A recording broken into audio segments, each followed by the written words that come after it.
It's your open source advocate, and I'm back with another video. And today I am very fortunate to be joined by the channel for IBRACORP. And if you've ever checked it out, tons and tons of amazing content over there. He does everything from Docker to Unraid to just all kinds of really cool installs and things that you can run for yourself, self-hosted really, which is amazing and something that we all love. So he and I are going to do some collaboration for some videos here, and he's going to help us out today.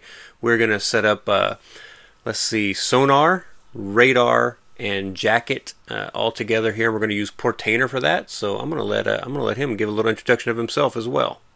Hi guys, yep, thanks for joining. Pleasure to be here with you guys on the awesome open source channel. I've been a fan of this channel for quite a while, so it's a pleasure to be able to work together. I'm hoping today we can probably show you something a little new, a little different, and bring both our experience together. So we hope you enjoy it. This is going to be fun. I'm excited. I've been really looking forward to this for a few weeks now since we talked about it. So this is great. Yeah, same. Yeah. So I've got several different versions of Portainer running on different various machines, but we're going to use this one today. It's kind of one of my most empty machines, I guess is the best way to put it. I've only got a few containers running on it right now. So we'll go over here. We're going to check out the app templates. And if you just go with the standard app templates, which I believe that's what I've got. Let me just double check before I tell you that that's what I've got. GitHub user content. So I'll post this link in the channel just in case this is not the standard template URL, and you guys can grab this. And in Portainer, you just go here to settings, and then right here you're going to put in the app template URL. Just going to paste that in, and then you go down here and tell it to save settings, and it'll update everything that you've got for those app templates. So just in case those aren't the standard, I think this one's using the standard ones for actually Portainer, but just in case, I'll post it. But once you do that, you'll see all of these really great options that you can just kind of run using Portainer, and it's already got the application template set up. Now there's always things that you need to go and configure, of course, and we've done this in the past quite a bit, and I do this occasionally to run my containers, but a lot of times I just prefer to go through the terminal because it's faster to copy down the Docker run command and make a few tweaks and then get it running.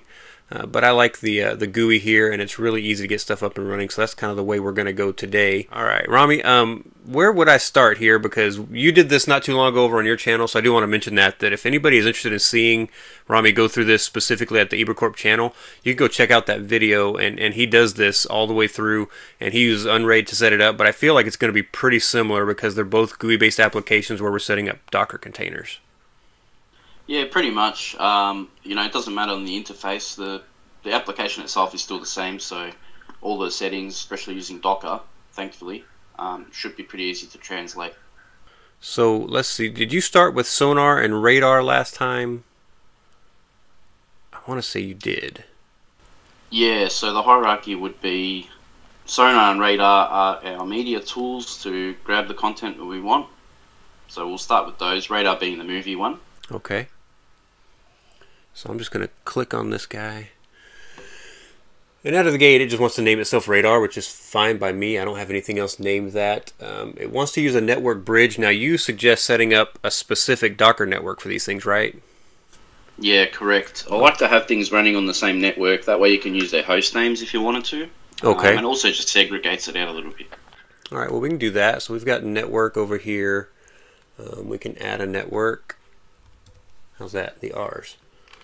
Yep, that works. It does need to be a bridge, right? Yeah, correct. Okay, good. And then, let's see, do I need to give it a specific subnet, I guess? So when you set up the gateways, do you have to do all this stuff in Unraid, or does it just kind of do the smart thing for you?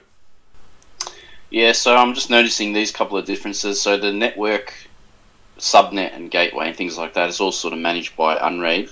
Okay. Once you say bridged, yeah, it just creates it inside of Docker, or for Docker, I should say. Okay. Okay. For you. What did I do? I'm going crazy. You need to slap me when you see me do this kind of stuff. It's great. 32.2, right? Or 0/24.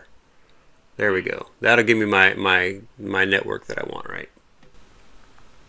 Yeah, that should now. And then over here, I want to do 32.1, and we'll just say. Yeah, I reckon probably allocate at least few IPs here. Yeah, I mean, what, 20? I mean, I don't need that many, right? Hopefully. No. Yeah, okay. It It doesn't need to be an isolated network, right? No. Okay, cool. Manual container attachment. I mean, just on that isolated network part, I'm not sure exactly what that means in Portainer, but kind of is an isolated network anyway, isn't it? Yeah. Well, it says it has no inbound or outbound communications, which to me seems bad. Okay. So, yeah. Okay. Now, enable manual container attachment. I think I will do that just because you do need to attach containers to it occasionally. Enable access control, administrator. Yeah, so we'll just create the network. If we screwed it up, we can always try again. Uh-oh. That's right. I'm learning a thing or two here, mate. You're learning that Portainer makes things more complicated than it has to. Oh, it still doesn't like it. Come on. Invalid address subpool. Oh, I know why. Yeah? It wants something like that. Ha. Very nice. Such a small detail that you need to know. I'm telling you, man, it's crazy. All right, there is our network. Great. Hopefully that was the hard part. We'll go back to our app templates here, and we will just use the filters. Radarr. Right there. All right, so we've got the bridge network, and we're going to use this one, the R's. And PUID, GUID. I'm just going to assume that those are okay. Let's see, show advanced options. Let's see what we get. Oh, there we go. Okay. That's what we want. So 7878 mapped to 7878. I'm okay with that, unless you know of a reason we shouldn't map on that port. No, that's the default. So unless your port's already in use, that should be fine. Okay, cool. Slash config. Yeah, if I can add a comment about the mapping the data shares. So yeah, if you're following a guide, for example, one done by a user named Trash, he's got his own website there. There's a thing called hard linking, which Sonarr and Radarr support. Okay. Which basically means that you have all the drive shares looking in the same place, so that when, for example, an item is downloaded into the download share, it's actually on the same location as the media share, so then it's an instant write. So when Sonarr or Radarr pick it up after it's finished downloading, it instantly can put it into the correct folder. So it's a little bit of magic, but we'll make it happen. So like, for example, your container/download. So we want a good structure. So for example, data or media or whatever you want to call it, media slash. Now, should this be... So this is going to be inside the container, but on the actual system, is that where I'm wanting to link everything to the same location? So on the actual host? So in both, they should be relatively similar. Obviously, the host will have a slightly different path, but I'll give you an example here. So I'll open up Radarr for mine. Okay. And so for the container path, you could just put /data, for example. Okay. Yeah. Now for the host path, you would have wherever you usually keep your shares for containers. I'm not sure what that is. I'm using Portainer or... Yeah, I'll just do this. Yeah, so then whatever it is, and then put data again. And then let me go create that ARR folder. So yeah, make the directory ARR. Cool. Yeah, you won't really need that one because we're going to get it to all look in that data directory, so we don't need a separate one. So you should be able to just remove that. Okay. So yeah, we've got your config, that's fine. Wherever you keep your app data, that's fine. That doesn't have to change because we want that to be wherever you keep the app data for all your containers, so that's good. But the data, we want that now to all look in the same folder. So Sonarr will be the same. Okay. Sonarr is going to be the same setup, huh? Okay. Yeah. Cool. So Sonarr will look in the same spot. All right. So we did that. I feel like there should be more settings here, but maybe not. So this, in theory, we should be able to go with this, and if we need to make tweaks, we can. So in the data folder that we've just created, if it does create it, there's a particular structure that we can set up so that it's all uniform. Okay. So, Alright, so it looks like it's running. Let's check the logs here. That was 7878, right?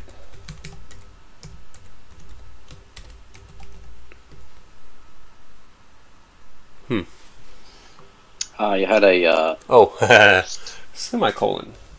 There we go, it's looking good. Yeah. Alright. Cool. Alright, cool. So before we go any further, just for the file directory now. Okay. So in that data folder we created, we need to create a couple of folders underneath it. Alright, there's data. Let's see if it'll let me in. Yeah, look at that. Sweet. Awesome. So create 3 folders, one called media, one called torrents, and one called Usenet. Okay. There we go. Awesome. Now in each of those folders, they'll have the following, the same folders in each of them. So movies, music, and TV. Okay. Oh, okay. Obviously, it's up to the user whether they are going to use music or whatever, but it's good to have it there anyway, right? Yeah, why not? Yeah. Let's see. I don't think I need the -p. Yeah, maybe I do. Media. Music, movies, and TV, right? Correct. Okay. Cool. Now let's just do an ls of media. What? Oh. Yes, okay, cool. So now I can do the same thing. Yeah, so the same for torrents and the same for Usenet. Now what we're essentially doing is just saving you guys having to come back and do this later, because you might decide, oh, I want to use Usenet. You've already got the folder structure there. It just saves you that. Nice. Retracing your steps. Awesome. Alright, so we have that one basically up and running. Is there anything else I need to do with Radarr? Well, do you want to configure Radarr, or do you want to get them installed first and then we configure it? How do you want to do it? Let's get them installed first, and then we'll go through the configuration on each one. How about that? Yeah, sounds good. Alright, Easy to manage. so Sonarr, and then I do want to pick the same network, right? Correct. Okay, cool. And I left those the same. I didn't change them, but we did go to advanced. So the port should be fine. That's the default. 89. I don't think I have anything using that, so yeah. Now this one I changed, right? Yeah, I'm not sure what that dev RTC mapping is. Dev RT is probably, it's got to be something for development, so it's probably nothing I need because I'm not doing development. We'll just leave it. If it doesn't hurt anything, we'll find out, I guess. Now this is where you said we don't need separate TV and downloads, right? Correct. Yeah. Okay. So we can blow away one of those. All right. And then here we did data, just straight up data, right? Yeah. And then here, because Sonarr and Radarr, we want it to be able to see the download folders and the place where we store our media. So we need to see it. We need to let it see everything. So gotcha. Having it at the top level is best. Okay, cool. Yeah, this one, I don't know what this is for. I'm going to delete it, and if we need it, we can always put it back. Living on the edge. That's how we have to be, mate. If this is the most edge living I ever get, I'll be doing really well, man. So, all right, I'm going to deploy this thing.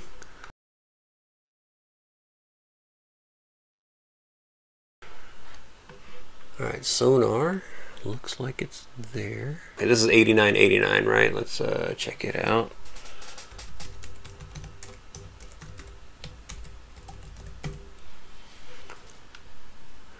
It's trying to load. That's a good sign. Yeah, there we go. So these do look like exactly the same, right? Awesome. Okay. Wow. Yeah, same developer. So they're really, there you go. Really good work he's put in, and over the past few months, the UI's got a bit of an overhaul too. So it's really nice and clean now. Let's see. Okay, Jackett is the last one, right? And it's right here already. Sweet. Okay. Depending how far you want to go, there's one more. Oh, so, okay. The actual downloader will need. So if you want to put QBittorrent.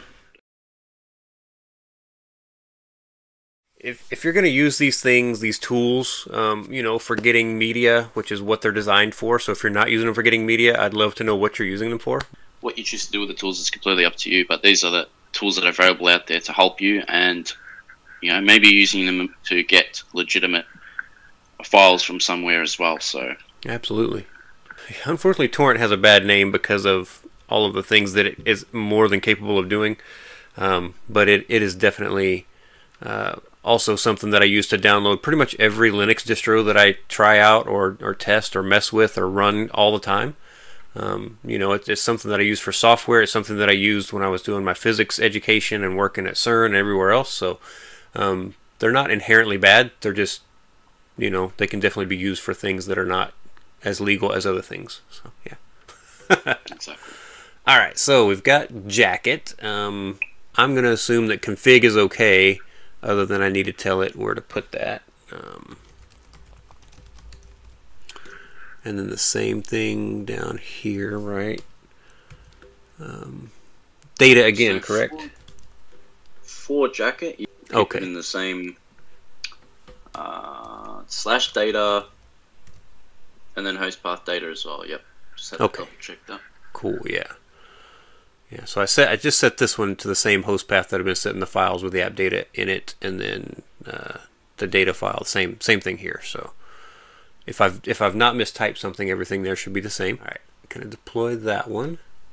I don't mind doing things with the terminal, and that's usually how I show things, but at the same time, I like the UI a little bit because it does kind of break it apart into the pieces that make sense, and for you to explain that, you know, we're hard linking those folders all to the same place in this kind of view, I feel like makes more sense than going through the terminal and just having a big block of stuff that keeps knocking other things off the screen where you can't really see it. Yeah, I agree. Yeah, I think it's a lot easier to look at and explain what's going on. Yeah, definitely. Yeah, there it is. All right. Okay, now you said we need to do one more, right? The QBittorrent. Yeah, so we've got the two. So we've got Radarr for movies, Sonarr for TV. Right. And they process the files. They will rename them and move them where they need to be, check for updates, etc. We've got Jackett, which allows us to connect Radarr and Sonarr to indexes so that they can actually search for content. Okay. And now we need a downloader, so we need something to actually do the downloading part, which at the moment mine is QBittorrent. Now, does this need to be on the same network?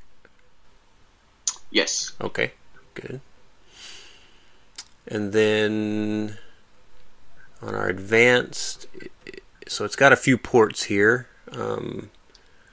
Yeah, so I've got the same. Let me see which one you're pulling from. So 6A, you don't have to change or remove those. You can just leave them as is. Okay. 8080 obviously is a pretty commonly used port, so that depends on the user. If it's not in use, go for it. All right, this is going to be QB. So with this one, for the mapping, so you can map that to torrents. So data/torrents. Specifically torrents. Okay, cool. Yeah, because we don't need it to see all of our structure there. We only need it to work with the torrents. Okay. And then Sonarr and Radarr will take care of the rest because they can see the whole structure, so they can move stuff around if they need to. Okay, awesome. Yeah. Good info. And it doesn't need, it needs to be writable, yes. I mean, I'm assuming since it's writing data there. Yeah. Okay. Yeah. So I just gave it a simple qubit.local. Not that I would ever use that anyways. I'll probably just use the port. Now, is it the port? Is this the port for the web for the actual web interface here? The 8080 was what it was. Okay, so 8061. Yeah. Okay, gotcha.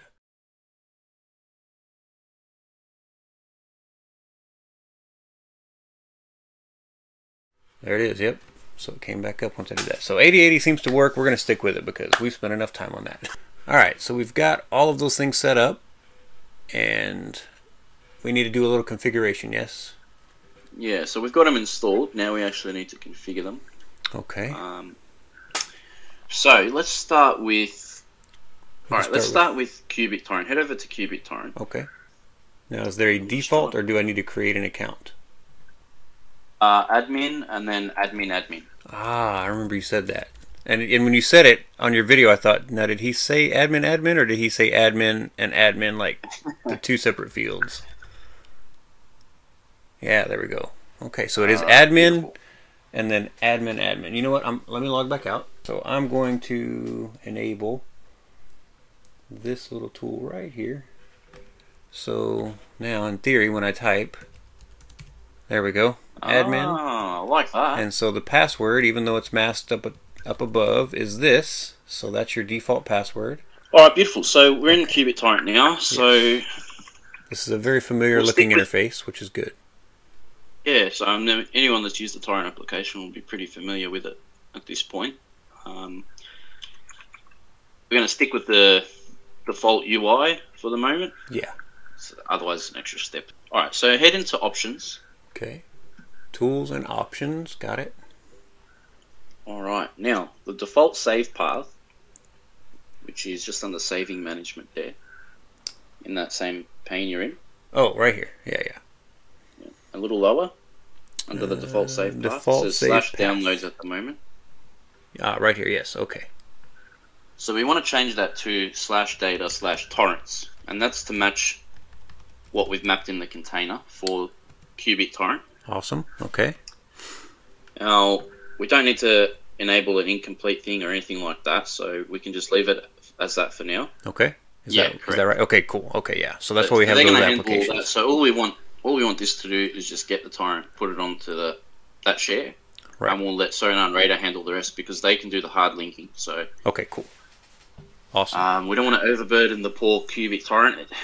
Yeah. I just want to give it one job. So data/torrents is fine. So then go through to connection, and maybe you want to set stuff up. If somebody's familiar with this, they might have specific requirements for their data and all that sort of thing. That's up to them. Speed as well. If you've got speed limits or anything like that you want to put on, so you don't max out your bandwidth. Gotcha. Now, am I missing something because I have this zoomed up? I feel like I am. Yeah, okay. There's a save button at the bottom, so I do have it kind of zoomed. But once you make all your changes, don't forget to click save.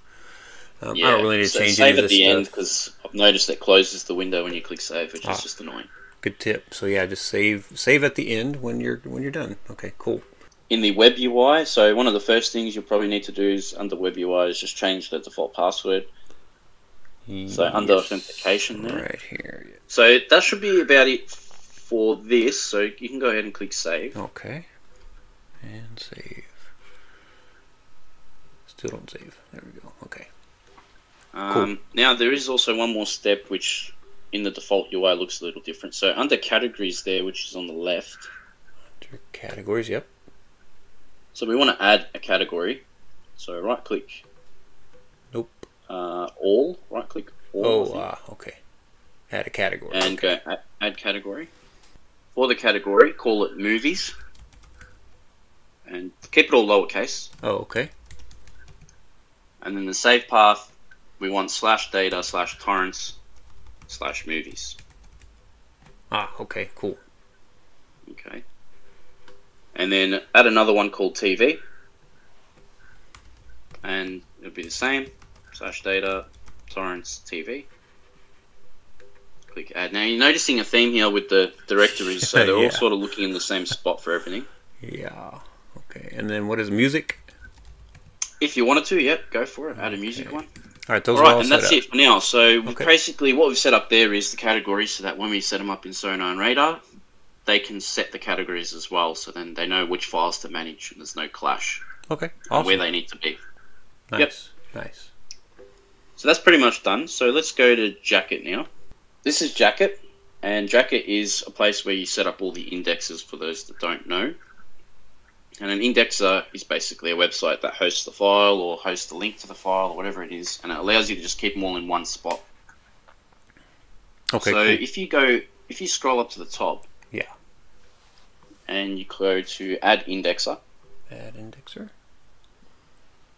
Oh god, yeah, they've got a whole list. Okay. Yeah, so there's a whole bunch of stuff here. Now, if you have your own private indexer and you have a login for it, you can select those private ones. If you don't, just search for the public ones. Like you can sort it by public. Under type there. By here. No, under type in the column. Type to the right there. Yeah.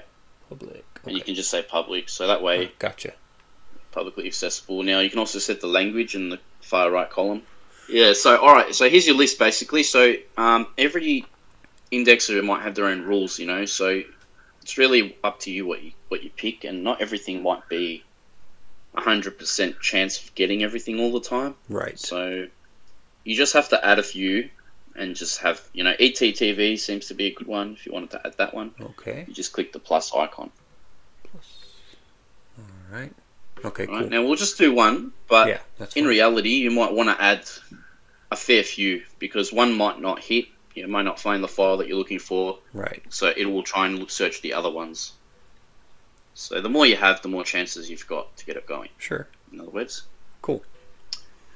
Alright, so that's basically it for Jackett at this point. Okay. So Jackett, you just We'll set have up your index sites, you know, whatever site you prefer to find torrents on for whatever it is you're looking for then.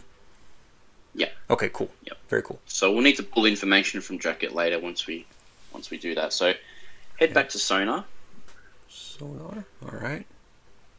and now we'll start configuring Sonarr. I'll give you a link that I'd like to shout out, if that's alright, because Sure. pretty much all this information came from here. So Very cool. yeah, so this is where I learned all the hard linking stuff, and they've got the Radarr and Sonarr settings there. Now, did you say he has a channel on YouTube also, or is it just the blog? No, he doesn't have a channel. He's got the blog, and he's very active in the Discord community and the forum community for Unraid. So Oh, nice. it's been very, very helpful with all this stuff. And he gave me permission to create the hard link video using this guide. Nice. So if there's anything that we missed, just check this website, because this is where a lot of the information comes for setting up your Sonarr and Radarr and hard linking. I'm gonna bookmark that because I'll put that link in the show notes in the description as well, so that way people can find Thanks. it pretty Yeah, easily. 100%. Yeah, absolutely. Give credit where it's due. Okay, so anyway, back to Sonarr. So we'll go to System. Settings. Okay, settings. Yeah. And start with Media Management. So the very first top one. Media management. Okay. All right. Now, what you're looking at is the naming convention, and there is, in that trash guides, there is formats that you can follow to make it the way you like. Okay. The general rule of thumb is you want the file names to be representative of information that you don't want to lose, like the metadata, because Sonarr and Radarr can actually put that metadata in the name for you. Right. So things like what quality it is, what Okay. audio it is, yeah, things like that. So if you lost everything, it's all in the file names. You don't have to try and look in the metadata to find it. Right. It makes it easier for things like Plex to Yes. find it as well. Absolutely. So I won't go into too much detail on that, but you could spend quite a while sitting there, fiddling it with the way you like. And if you press the question mark, it actually helps you build it. So if you just press that, I'll Okay. show them. Oh, cool.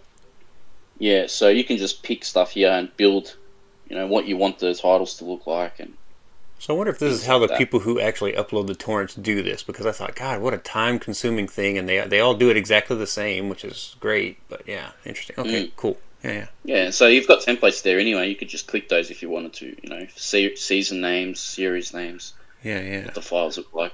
Yeah, Gotcha. so it's really important you put a little bit of effort in there, because there's nothing worse than doing all that and then, Plex is mismatching it with something that is wrong, and then you have to go fix it. So Right. it just helps. Very cool. But the most important setting is if we close that Okay. and we go down to the bottom, like on that page you're on, Oh, here. on the Okay. root Yeah, folder. yeah. So we need to add a root folder. So go ahead and click Add Root Folder. Okay. And thanks to our mapping, it should be under Data, which is perfect, and TV. So Media, TV, sorry. Media and TV. Cool. Yeah. So we're saying to Sonarr, this is where all of our TV lives, and this is what I want you to put TV into. Did it work? I don't see it. I hit OK. I don't see it either. Let's try again. I bet there's going to be a permissions thing. Yeah, it's owned by root. That's always crappy. That's probably the issue, right? You're more experienced than me with Linux, to be fair, so I'm not sure exactly. Let's just change it. If I had one, I wouldn't do that. Okay, yeah, sudo chown. That's what it is. C-R. So if it tells me operation not permitted, it's because I don't have the permissions that I need to do that. Okay. So I got to do it as a super user here real quick, and then. Hope you guys are watching this. This is important. Absolutely, it is. Data. Okay, now let's say data. Yeah, so now I'm the owner, and then I'm also going to give it more permissions. So I'm going to do chmod-r775, and also on data.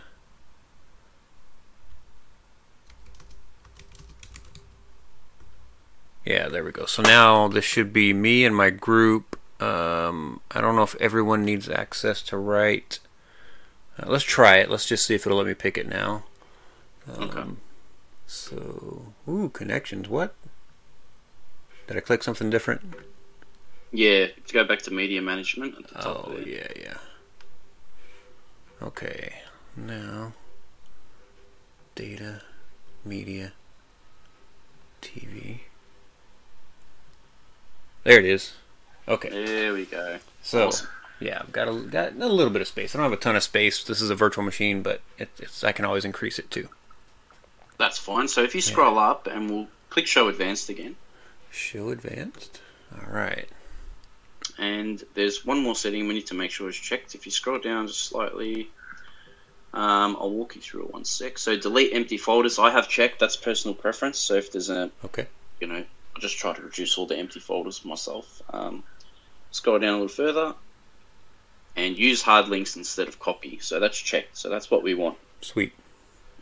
Okay, so it's important to note on that one that if you are seeding torrents, if the file is in use, hard linking will not be able to run, so it won't be able to move the file until it is no longer in use. So, but it will move it after the seeding time is done?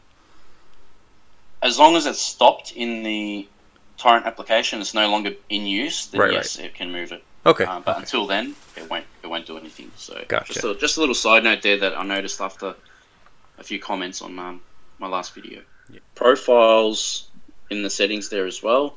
If you go to profiles, let's see. Make sure we save. Save. Yeah, just at the top there. Oof, it's a close one. Glad he has a catch there. So profiles. So this is where you configure. Okay, what's the minimum quality that I want for something? Yeah.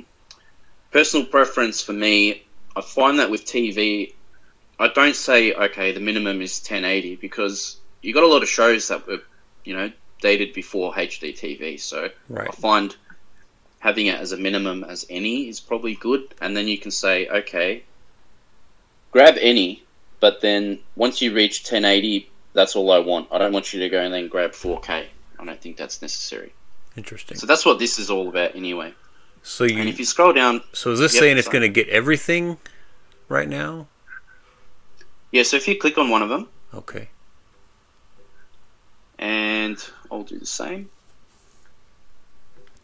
So you've got the profile. So you can say upgrades allowed. So if you tick that... Okay. And then say upgrade until... okay. Blah, blah, blah. Maybe you aren't interested in 4K. You don't want it to upgrade all the way. You can just say, if you find a 1080, go that far, but that's it. Right, yeah. Okay, that's cool. Yeah. And just keep in mind, a lot of these settings obviously relate exactly to Radarr, so we won't have to redo them twice. This is pretty standard across the board. Nice. Okay. Yeah, I don't have any idea. Yeah. Let's just say Web 1080p. That's probably big files that I don't really want. So I have terrible vision, so you know what? The graininess doesn't bother me, but most people would probably want something like 1080p just because if you have the TV that'll do it, you'd want it if they offer that size video probably. So yeah.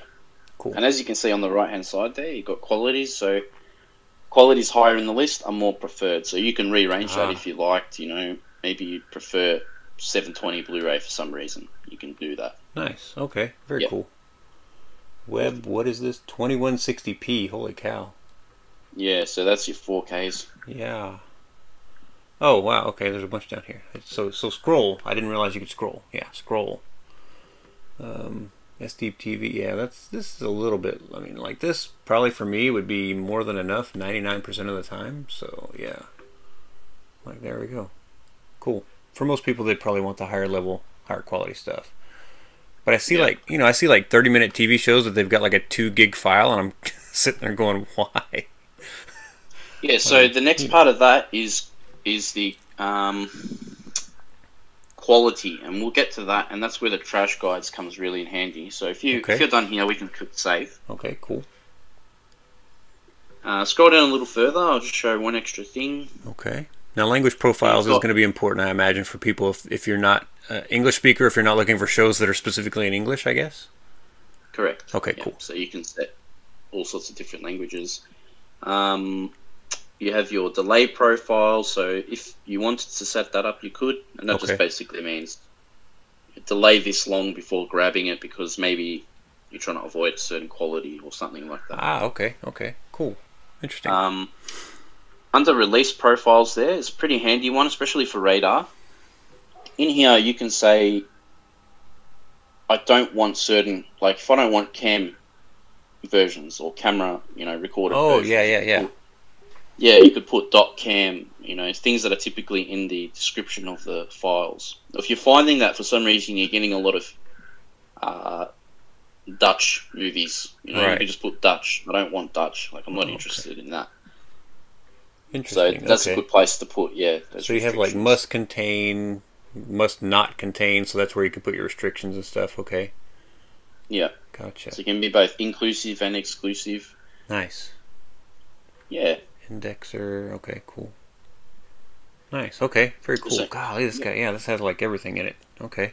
Oh, it's amazing. And look, once you put in the time to set this up, the automation is the key. That's what you really want. Well, that's it, yeah. Save me time from sitting there and manually filtering through stuff, every 5 or 6 weeks when I finally make an hour to sit down and do it.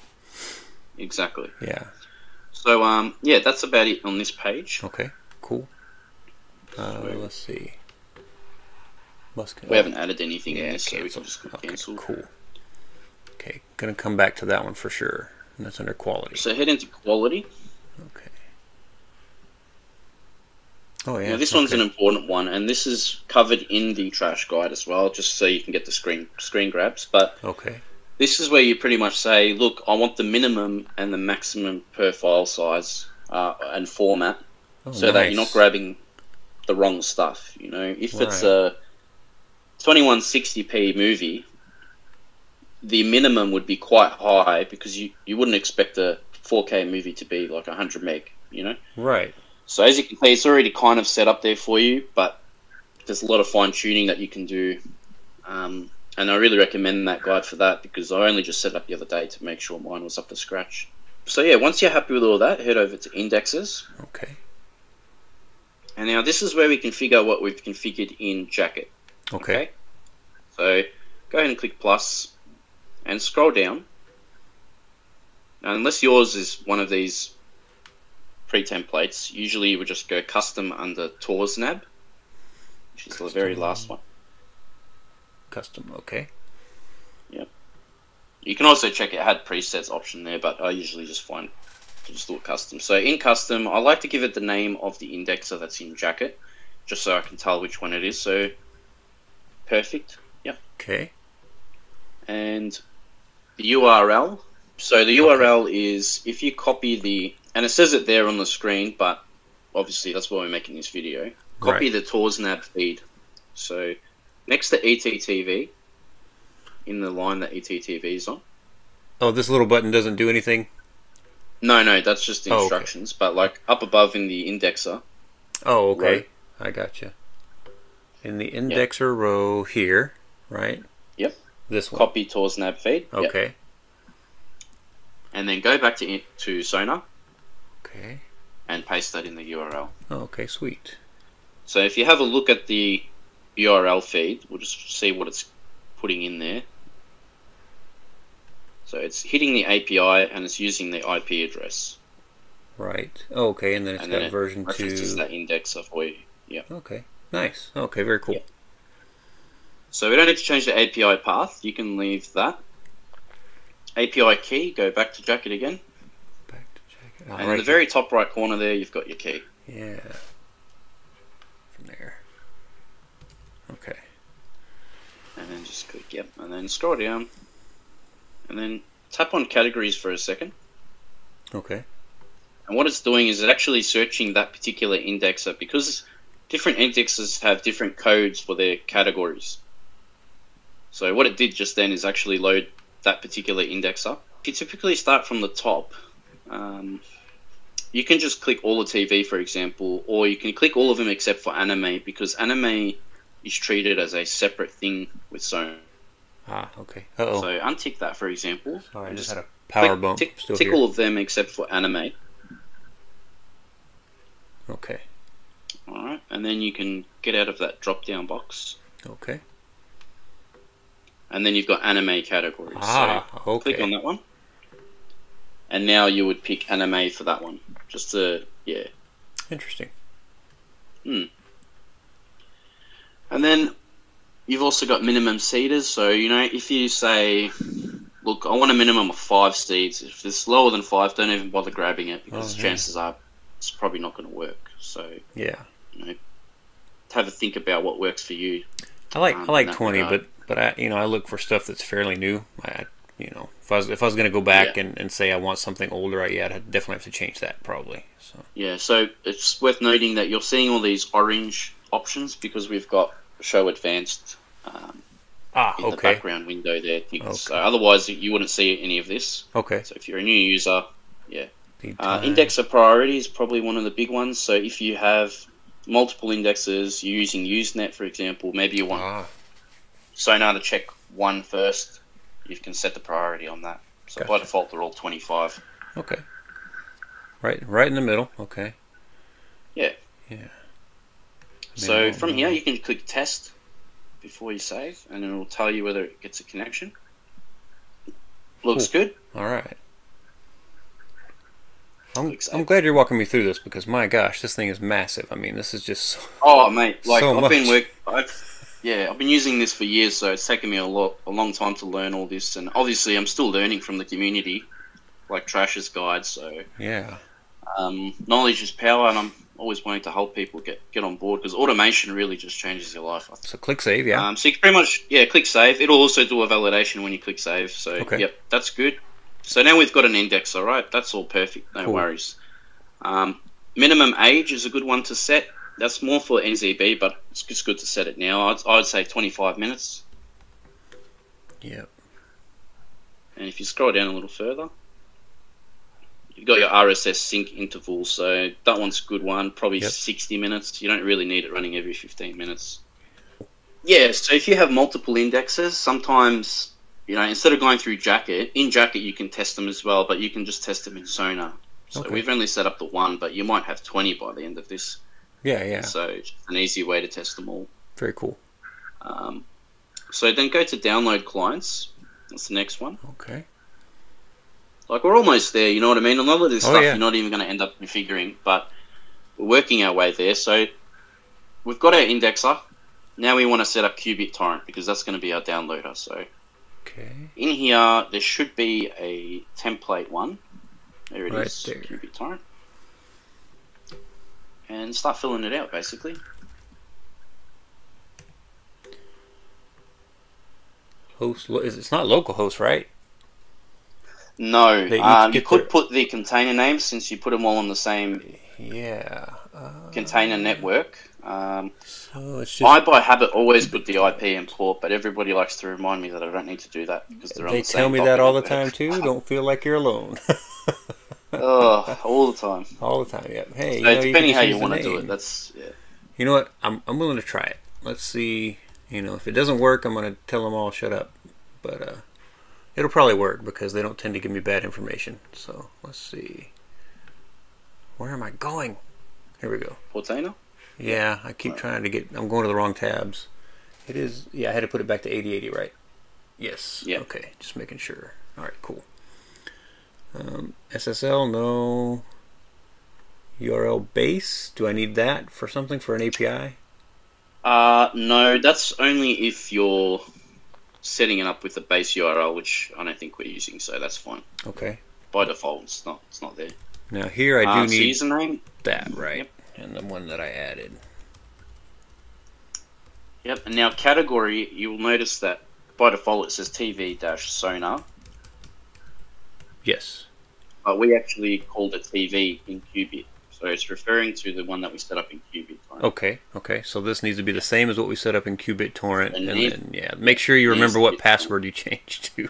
Okay. And again, you have a priority. So if you had multiple different download applications, you know, as like a backup, you could have that and set the priority of which one gets it first. I would have to be super serious about wanting to set this up twice. Let me just tell you that. Yeah, yeah. All right, check. So that's good. We've got a tick. Awesome. Looks good. So we used the host name on that one, which is nice. Yeah. Okay, save. Okay, guys, you were right. Host name works. I hear you. Okay, cool. All right, we've got the download client set up. Nice. Yep.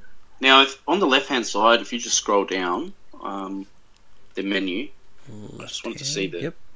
You see how there's like a little banner saying 3 there? Yeah. So if you click on that, just so I can show people. So it's going to tell you a couple of things that need attention. No indexes enabled, you know, no download client is enabled, blah, blah, blah. Now, that's not true because we just added a download client. So on the right-hand side, under actions, there's that little test vial. Is that this? For the second row. Oh, right here. On the far right, yeah. So you can click that. So we'll keep going with the settings. Go back to settings for me. Sure. Please. And where are we up to? We don't need import lists, really. I don't think that's necessary for a beginner. Connect, metadata. That's more for, you know, if you're using any of those options there. Yep. Tags, don't have any tags. And we'll go to general. We'll just check general. So in here, if you wanted to use subfolders for reverse proxy, you could set that here. So the URL base. Gotcha. So / Radarr or whatever. Right. You know, but if you're using subdomains, you don't need to do that. Okay, now the API key is used in things like Ombi or Overseer, which as you know I already covered. Yep, you sure did. That's where, a request system will need to integrate to these, so that you grab the API key from here. Okay. So yeah, if you use the API key, don't reset it unless you're intending to go set it up on all those systems that you use it on. Okay, cool. Correct. Yeah. And then certificate validation. Okay. Yeah. So one of the other options you can use if you have a proxy setup or like a proxy that you want Sonarr to go through, you could configure that under proxy where your mouse is. Okay. Yeah. You say, I want you to send all your traffic through this proxy before you get out. Gotcha. And Radarr has, Jackett and Radarr have the same settings as well. So. Okay. You know, at one point, I had a Deluge VPN container, so that was my torrent container, but also had VPN built into it. Oh, nice! And also had Provoxy. So then I used to configure all these to go send their traffic through that and then out.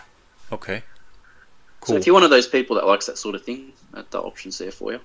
Nice. What else? Then we go to UI. That's the final setting there. You've basically set up the basics now, and we want to put a show through, or an item through. So I'm not sure why the banner is not going under the system. It might be worth maybe just restarting the container, I reckon. Okay. Just to make sure. This is Sonarr, right? Yeah. Yeah. And Sonarr has an option in there to let you restart it within the container, I believe, too. Really? But restart. There we go. We've lost those warnings now. Yep. So that looks good. So that means it's done its checks and everything seems to be all right. So now, if you wanted to click Add New Series. Okay. And just type in a series. If you can't find it by name, you can always go to TV Movie Database and grab the identifier number and search by that. And it'll find it as well. So nice. So while you got this up, this is a good one actually. So first thing you want to check is the root folder looks correct. So that looks correct to us. Yep. So data, media, TV, then the name of the show. Now, if you had set up your naming conventions the way you liked, right, You might say UK Border Force with the year in brackets. Right. Anyway, that looks good. So under monitor, then you can say, what do I want? Do I want all the episodes, or do I want, missing episodes, only the latest season? Let's just do pilot episode. How about that? Quality profiles. So these are those profiles that we talked about earlier. Okay, yeah. So depending on what you configured, you could do that. Okay. And season folder, I like that. Yeah, I like that it breaks it up that way. Because Jellyfin kind of, I don't know that you have to have them in folders for seasons, but folders for the actual episode, for the series works pretty well that way, so that's cool. So then in the bottom there, you've got the options to, start searching straight away and only search, ones that haven't met our cutoff yet. So, right. All right, so we'll add it. So it searched the indexer. It hasn't found it. I'm not really surprised because it's probably hard to find show. 2008, I mean, if it's still out there, it's probably going to be pretty hard, especially with 20 seaters, Yeah, so go to... Try and find something recent, like, say Breaking Bad, for example. Yeah, there we go. Right. Beautiful. So just click on it. Breaking Bad. That's funny, sorry. And under the bottom option, so change monitor to all. Okay. Yeah. I'll just explain that once we go to the next screen, and then uncheck the start searching for missing episodes. Okay. And just add it. So just click add. So the very top search bar is actually stuff that you've added. Okay. Not searching the web. Okay. So up there, type in Breaking Bad. So we've got existing series. So click on that. Nice. And this is where you can say, I only want one season, for example. So if you scroll down a little bit, when the black bookmark option is filled, then it's monitored the whole season, depending on what you selected when you added it. Gotcha. And we said all episodes. So at the very top, you can just uncheck all of them, for example, if you wanted to, under series monitoring. There's a top bar right across the top there. Series monitoring. Okay, yeah. And okay.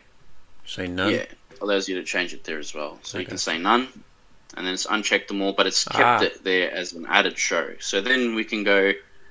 I only want season 5, or season 1, whatever it is. So you can just bookmark that. Now, how do you bookmark if you only wanted one episode, if you hit the arrow in the middle there. Okay. Oh yeah. Okay. You can then bookmark just that particular one. Oh, wow. Now, do I click that, actually? Because it's not doing anything. It's not? No. I'm clicking. Oh. Yeah, it should be. What about one to the right? It looks like another one to the right there. Maybe they've moved it. Clicking? No. What is this? Yeah, so that's interactive search. So if you click the magnifying glass, that will automatically search for you. And you can do that for the season level, episode level, show level. Gotcha. Hey, it's going. And there you go. So it looks like you might have grabbed one. Yeah, that's good. That's all right. So what you've done is click the auto search. So it's gone and searched for you. Okay. If before you move on, if it doesn't find it automatically, click the little person symbol next to the magnifying glass. Yeah. And that instead gives you an interactive search. Okay. And if you put your mouse over that exclamation mark, the red exclamation mark on the right. This one? Yeah. It might help give you a reason as to why it didn't grab a file automatically. So it might say, I didn't grab this because the quality of the episode you already have is higher than this one. Right. Or, as you can see in this case, it says you already have one in the queue that's of equal or higher quality. Right. So it's not going to go and grab it. Okay, cool. So that just gives you a manual way to do it, and you might have, like I said, 10 indexes. This will put it all in one page for you, so you don't have to search 10 different websites. Yeah, that's awesome. So go to activity there on the left, where you can see the #1 icon. Activity. And we can see that that's the details, and it's sent it off to the torrent client. So let's go to QBittorrent and see whether it's there or not. Yep. And there it is. It's sitting patiently. Yeah, it's not. It's probably not the best file, and I'm not sure why it even grabbed it. It's got no seeds and no. It grabbed it because I clicked on the little thing to tell it like go find one and pull it, I guess. Yeah, and we haven't really set up the quality profiles or anything, so it could have just grabbed anything at this point. Yeah. Oh, nice. Okay, right click works. Yeah. Cool. Yeah. Okay, cool. Let's tell it to get rid of it. Yep, and that will get rid of it in Sonarr as well. Very cool. I've got my 3 pretty warnings much if you would. Yes. Sorry, man. Go ahead. I've got my 3 warnings back over here. No, they're different. No downline client is available. Yeah, this is Radarr, so we haven't set up Radarr yet. Oh, Radarr. Sorry. Yeah. Clicked on the wrong one. Okay. So as the basics, that's pretty much Sonarr setup. Now, if you were to repeat all those steps for Radarr, you would have that going. Okay. As well. Okay. Cool. Yeah. That's very cool. I think this is awesome. I'm kind of excited about it. I definitely need to get my system a little more set up to be ready to do this, because I'm kind of thinking, okay, if I'm going to do this on this machine, at first the virtual machine, I just want to have more space on it.